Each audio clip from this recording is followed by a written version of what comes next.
வணக்கம் நண்பர்களே, welcome to திகில் உலகம். நாம் இன்னைக்கு இந்த வீடியோவில் சதீஷ்குமார் அப்படின்னு ஒரு நபருக்கு நடந்த ஒரு அமானுஷ்ய சம்பவத்தை தான் நம்ம பார்க்க போகிறோம். வீடியோவை ஸ்கிப் பண்ணாமல் கடைசி வரைக்கும் வாட்ச் பண்ணுங்க.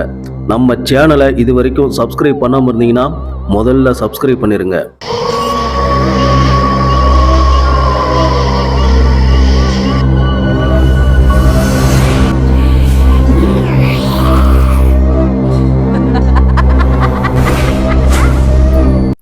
சதீஷ்குமார் இவர் திண்டுக்கல் அருகே உள்ள ஒரு கிராமத்தை சேர்ந்தவருங்க.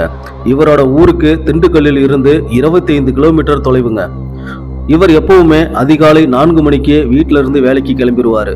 திண்டுக்கல்ல இருக்கக்கூடிய ஒரு தனியார் தொழிற்சாலையில மேனேஜரா பணிபுரிஞ்சு வராருங்க. இவரோட ஷிஃப்ட் எப்பவுமே அதிகாலை போயிட்டு மதியம் வரைக்கும் இருக்குங்க.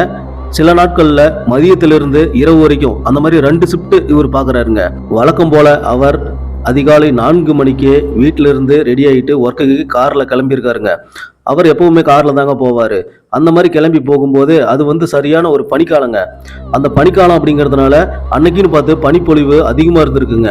இதனால் வழக்கமாக போகிற ஸ்பீடை விட அவர் கொஞ்சம் கம்மியாகவே போயிருக்காருங்க. ஏன்னா அது ஒரு சின்ன ரோடு தான். நிறைய இடங்களில் பார்த்தீங்கன்னா ரோடு ரொம்ப டேமேஜாக இருக்கும். மேடு பள்ளங்கள் எங்கெங்கே இருக்கும் அப்படிங்கிறது அவருக்கு நல்லா தெரியுங்க. ஏன்னா அதில் தான் அவர் தினமும் போயிட்டு வராரு. அதனால் காரை நல்லா மெதுவாக ஓட்டிக்கிட்டு காரில் போயிருக்காருங்க. இவரோட வீட்டில இருந்து மெயின் ரோட்டுக்கு போய் ஜாயிண்ட் ஆகிறதுக்கு பார்த்தீங்கன்னா ஒரு 10 கிலோமீட்டர் தூரம் பார்த்தீங்கன்னா ஒரு அந்த குண்டும் குழியுமான அந்த ரோட்ல தாங்க போகணும்.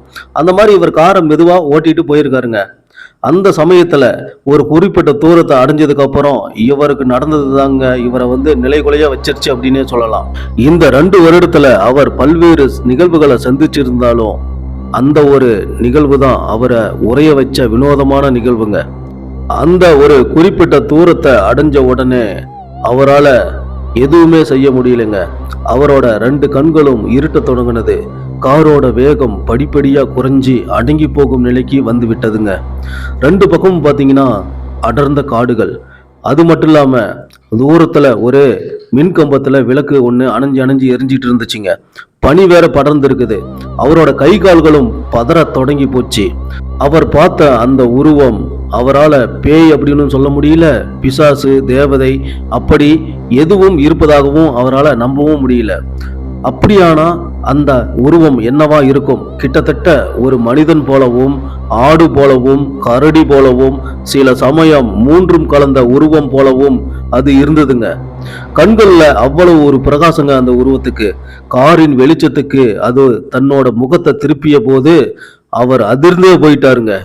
அதோட கண்கள்ல இருந்து ஏதோ ஒண்ணு அவரை தாக்கின மாதிரி இருந்துச்சுங்க. ஒரு கணம் என்ன நடக்குது அப்படின்னு கூட அவரால் விளக்கி சொல்ல முடியல. ஒரு மின்னல் பொழுதுதாங்க.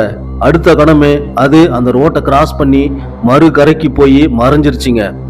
அந்த உருவம் மறைந்ததுக்கு அப்புறம் இவரால் அந்த இடத்தில் கை கால்கள் நடுங்கி கொண்டு ரொம்ப பயந்து போயிட்டாருங்க.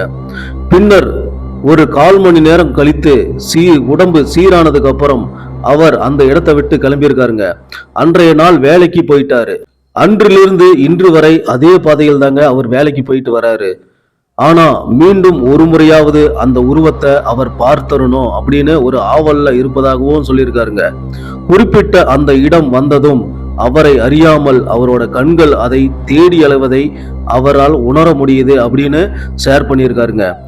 2 வருடம் ஆகியும் பார்க்க முடியாத ஒன்றை மீண்டும் அவரோட வாழ்நாளில் எப்ப பார்ப்போம், அது என்னவா இருக்கும் அப்படின்னு சொல்லி ஒரு ஆராய்ச்சி மட்டும் ஓடிட்டு இருக்குதாங்க.